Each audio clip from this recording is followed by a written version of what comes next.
नमस्ते।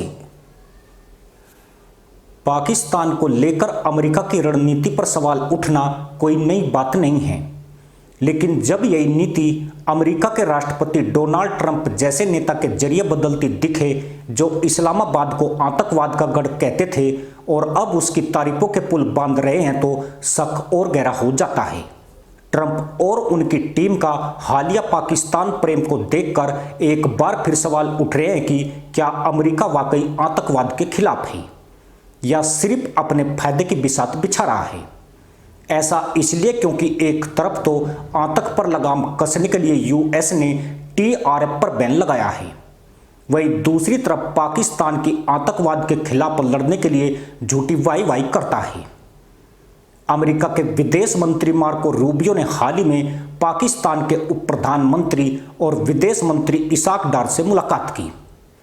इस दौरान उन्होंने कहा कि दोनों देशों के बीच व्यापार को बढ़ाने और खनिज क्षेत्र में सहयोग को मजबूत करने पर चर्चा हुई।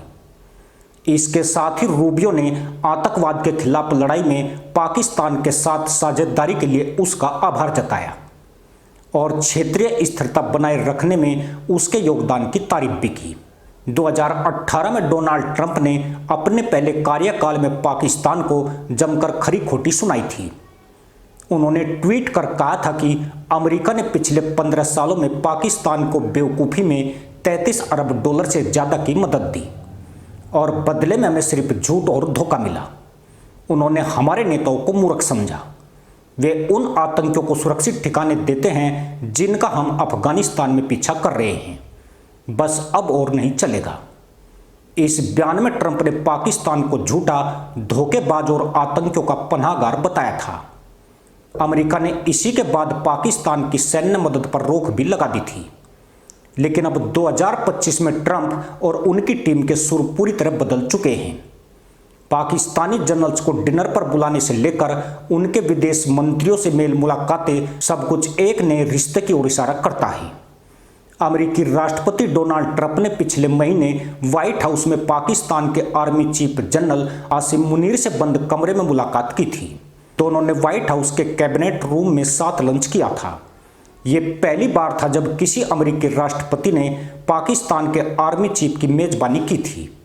ये मुलाकात मुनीर के ट्रंप को नोबेल शांति पुरस्कार देने की मांग वाले बयान के बाद हुई। जानकारी के मुताबिक मुनीर ने ट्रंप को मई में भारत और पाकिस्तान के बीच संघर्ष रुकवाने का क्रेडिट दिया है। उनके इस बयान के सम्मान में ट्रंप ने उन्हें लंच पर बुलाया था। भारत लंबे समय से कहता आ रहा है कि पाकिस्तान सरकार और सेना आतंकवाद से मिली हुई है। ये दोनों आतंकी समूह को पैसा और रहने के लिए जगह देते हैं। ऑपरेशन सिंदूर के कुछ समय बाद पीएम मोदी ने कहा था, भारत पर्यटन में विश्वास करता है, जबकि पाकिस्तान आतंकवाद को पर्यटन मानता है, जो दुनिया के लिए बेहद खतरनाक है। आतंकियों को पालने वाला पाकिस्तान ये सोच रहा था कि वो आतंकी हमले करवाता रहेगा और उसे कोई सजा नहीं मिलेगी। पाकिस्तान सोच रहा था कि वो अपनी आवाम पर जुल्म करता रहेगा और उसके गुनाह का कोई हिसाब नहीं होगा, लेकिन वो भूल गया था कि कुदरत जब हिसाब करने बैठती है तो तब एक एक गुनाहों का हिसाब होता है। उसे और उसका साथ देने वालों को ऐसी सजा मिलती है जिसे भुलाने में सदियां लगती है। पाकिस्तान और तुर्की को सजा मिले कई दिन हो चुके हैं, लेकिन दुनिया में बहुत से लोगों को यह मालूम नहीं होगा कि आखिर कैसे इन दोनों का इंसाफ हुआ है। आइए इसके बारे में हम बताते हैं। कुदरत ने कुछ दिन पहले आसमानी सैलाब के रूप में दोनों नापाक हरकत करने वालों को ऐसी सजा दी है जिसका दर्द वहां की आवाम आज तक सह रही है। दरअसल पाकिस्तान और उसके साथी तुर्की पर कुदरत का कहर आसमानी आफत बनकर टूटा था, या यूं कहे कि दोनों ही देशों को उनके किए पापों की सजा अब कुदरत बाढ़ बारिश के रूप में दे रही है। पाकिस्तान के रावलपिंडी से लेकर तुर्की की राजधानी अंकारा तक जलपर्य देखने को मिली है। तस्वीरों में साफ देखा गया कि पाकिस्तान का रावलपिंडी पानी में डूब गया है, जिसे देखकर लगता है कि मानो किसी दरिया ने अपना रास्ता बदल लिया हो और पूरे शहर अपने आगोश में ले लिया हो। जहां तक आपकी नजर जाएगी वहां पर आपको पाकिस्तान के पापों की सजा यानी सैलाब का पानी ही नजर आएगा। पाकिस्तान के पंजाब में पहाड़ों को चीरता हुआ पानी प्रचंड तेजी से मैदानी इलाके की ओर बढ़ा।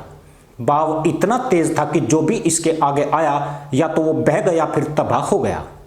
पाकिस्तान के पापों की सजा से पंजाब में 60 से अधिक लोगों को अपनी जान गंवानी पड़ी और सैकड़ों की संख्या में घायल हो गए। पाकिस्तान के ऐसे कई शहर थे जो अब टापू बन गए। सैलाब से पाकिस्तान की आवाम तराईमाम करती नजर आई। पाकिस्तान के हुक्मरान महलों में मौज काट रहे हैं या यूं कहे कि अपने पापों की सजा आवाम के सिर पर डाल रहे हैं। अब बात करते हैं आतंकिस्तान के मददगार तुर्की की। ऑपरेशन सिंदूर के दौरान पाकिस्तान की मदद करने वाले तुर्की पर भी आसमानी आफत कहर बनकर टूटी है, या यूं कहे कि तुर्की को भी अब पाकिस्तान का साथ देने की सजा मिली है। राजधानी अंकारा पूरी तरह से पानी में डूब गई थी। भारी भरकम गाड़ियां कागज के नाव की तरह बह रही थी। दरअसल कुदरत के आगे किसी की चालबाजी नहीं चलती है और कोई भी मुल्लाबाजी या मुल्लागर्दी विफल हो जाती है। और अगर कोई कुदरत को चैलेंज करता है तो कुदरत उसे अपना रौद्र रूप दिखाती है, जिसके बाद क्या होता है उसकी गवाह ये अलग अलग तस्वीरें हैं जो पाकिस्तान और तुर्की से आई है। तुर्की हाईटेक होने के तमाम दावे करता था, उसकी भी सच्चाई सामने आ गई है। सच्चाई ये है कि जब आसमानी आफत आती है तो सारे दावे बस दावे बनकर रह जाते हैं और कुदरत अपना कहर दिखाकर चली जाती है। पाकिस्तान ने पहलगाम में नरसंहार कराकर पाप किया था तो खुद को नया खलीफा मानने वाले तुर्की के राष्ट्रपति ने उसका साथ देकर महापाप किया था। अब दोनों ही देश कुदरत के आगे नतमस्तक हैं और अपने किए गुनाहों की माफी मांग रहे हैं। इस्लामी आतंकवाद को लेकर अमेरिका की नीति हमेशा ही दोगली रही है।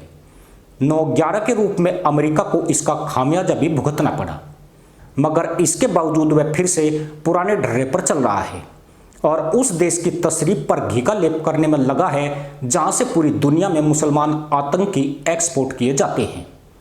देर सबेर अमेरिका को एक बार फिर इसका खामियाजा जरूर भुगतना पड़ेगा। इसी के साथ अनुमति दोस्तों, जय हिंद, वंदे मातरम।